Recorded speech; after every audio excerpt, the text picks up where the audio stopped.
perlu membayar zakat daripada pendapatan saya. Masalah Ustaz, pendapatan tetap atau tidak bukan menjadi ukuran. Yang menjadi ukuran adalah pendapatan kita itu ataupun harta kita. Maka kanak-kanak yang dalam buai baru umur tahun tengah wajib bayar zakat. Kalau kita faham. Kita orang Melayu dia faham, bila kita ni budak-budak tak kena zakat. Dia dah ni, ayah dia mati, dia dapat 100,000 masuk dalam bank. Cukup tahu 100,000 milik budak yang umur tahu, pasti keluar zakat. Tapi budak tu tak lagi keluar, kan dia merampok nak pergi dijaga harta tu. Kan? Ada dia orang lain yang jaga dia. Jadi masalah, kalau dalam makan tak tetap, tidak jadi bukan ukuran. Cukup makan tak? Cukup belanja tak? Lebih daripada had. Masuk dalam istilah orang kaya dia tak? Kadang-kadang ada orang pendapatan dia, setahun 2 kali saja. Nah, ya, tak tetap. Kan dapat berapa? Dia dapat ada 600,000. Allah lebih. Tak letak aku blok itu. Memang tak letak. Kadang-kadang 3 bulan baru dapat sekali. Dan berapa dapat? 40,000. Kadang-kadang setahun baru dapat berapa? 6 juta. Allah tak kira tetap tak tetap. Nah, kira cukup makan. Sampai pada hak orang kaya, mungkin dia zakat. Baik, tuan-tuan, ada satu lagi soalan. Dia kata dia jual tanah, sebidang tanah, dia jual sebidang tanah. Apakah saya perlu membayar zakat bagi jualan tanah tersebut? Pendapat yang muktamad dalam mazhab Syafi'i, bila kita ni bukan penjual tanah, tapi kita ada tanah, apa masa kita perlu duit, kita jual. Walaupun dapat dengan harga yang lebih daripada nisab. Contoh, 100,000 daripada nisab. Tidak wajib kita kena bayar zakat. Yang wajib zakat, orang yang jadi penjual tanah. Ya? Jadi orang yang bukan penjual tanah, tak kena zakat. Kita ada betul. Kita ada kereta atau pada rumah, atau masa kita perlukan duit, jual rumah. Atau jual kereta, 60,000 katakan. Nak pakai duit, tak kena zakat. Yang kena zakat, penjual kereta. Atas nama zakat perniagaan. Wallahu Baik, tuan-tuan, ya, kita ada soalan yang terakhir sampai ini. Jadi seperti mana yang saya katakan tadi, kita dengan akhlak, kita datang belajar dengan akhlak, kita mendengar ceramah, dan dengan berakhlak juga kita meninggalkan majlis ini. Jadi sebelum kita menamatkan majlis ini, saya hubung balik, kita sama-sama akan baca doa, mudah-mudahan memohon barakah daripada Allah, rahmat daripada Allah. Saya minta ustaz kita tolong bacakan dengan laungan amin yang bergema daripada tuan-tuan. Berdoa maju dengan Fatihah yang kita baca nanti, insya-Allah dengan beradab. Yang kedua, saya minta maaf pada tuan-tuan. Jadi kita bagi peluang pada tuan-tuan, jika nak ambil gambar kami berdua, sekarang boleh ambil. Sebab selepas ini, lepas habis saja Ustaz Azhar pun penat. Ya, 2 hari di sini banyak program dia. Lepas habis kuliah ini terus akan dibawa. Ya, kita tidak membuka ruang untuk tuan-tuan bersalam-salaman, memakan masa di berjam-jam nanti. Jadi kalau tuan-tuan nak ambil gambar salam, boleh daripada sini boleh ambil gambar.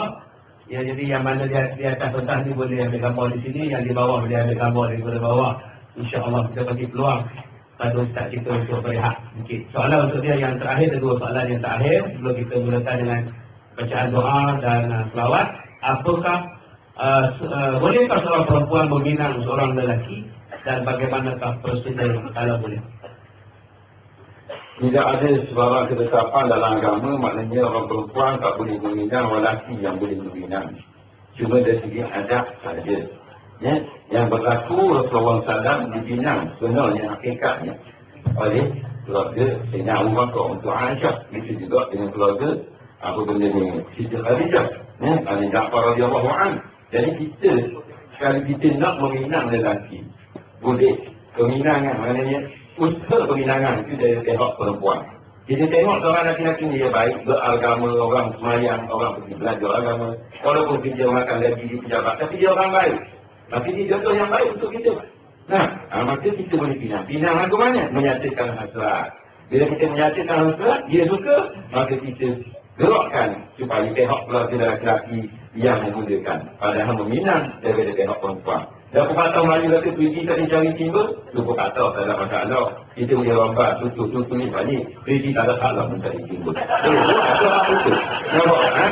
Sebab bila datang laki-laki yang beragama, dari dalam hati, izah ja'atum mantap tahu ladina.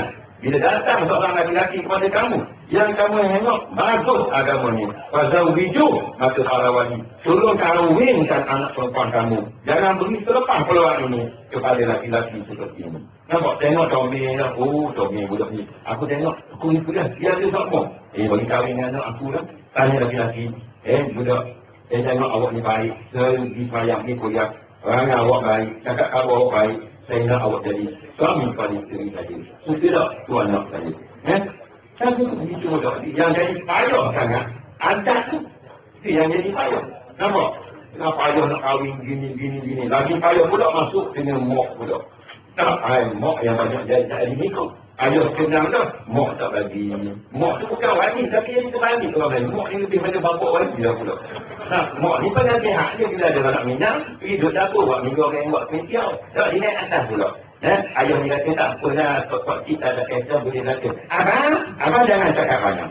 Ini masalah yang berlaku. Jadi kita balik kepada Islam, tak. Bila kita nak kahwin dengan seorang lelaki, kita boleh meminang, cuma dalam majlis itu, muliakan dengan tengok lelaki. Wallahu'alam. Pada akhir Ustaz, bolehkah kita mengucapkan selamat menyambut Deepavali pada orang India?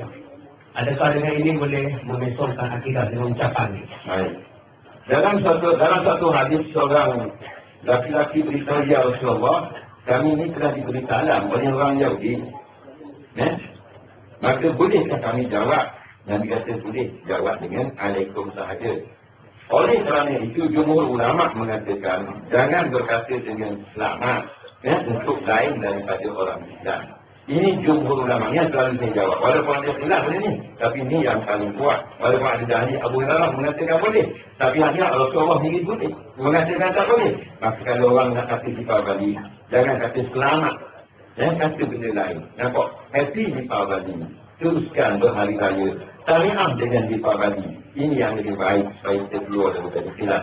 Al-Quruj minal khilaf mustahab. Tapi kalau kita kata bukan rosak akidah. Rosak akidah ni kita terima cara mereka menyembah berhala. Itu lain. Kata-kata yang kata haram tadi, kata selamat, Deepavali dan sebagainya bukan masalah akidah. Haram berkata sahaja, bukan haram masalah akidah. Masalah akidah ni lain. Kita tengok comel juga buat berhala gini, atau betul juga cara menyembah berhala gini, itu jadi rosak akidah. Betul juga untuk ekor dia, itu yang merosakkan akidah.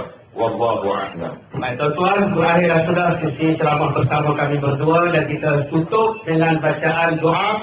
Kita bacakan dengan surah Al-Fatihah dahulu. Al-Fatihah.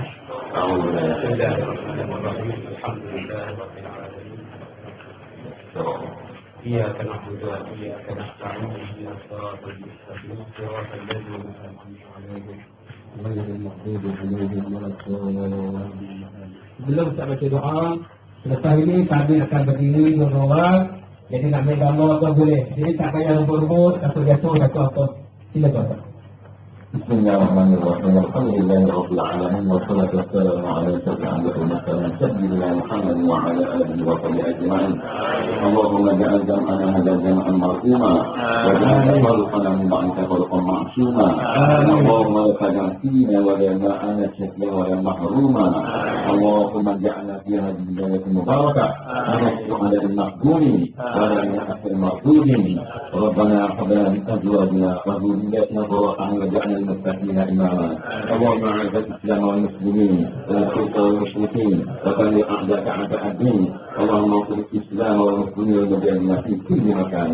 ربنا زدنا علما، ربنا آتنا في الدنيا حسنة وفي الآخرة حسنة وقنا عذاب النار وقنا عذاب النار.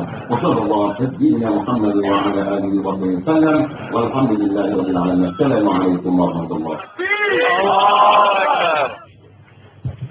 Jadi, kemudian ada kumpulan intim untuk bersama-sama di belakang ceramah kita.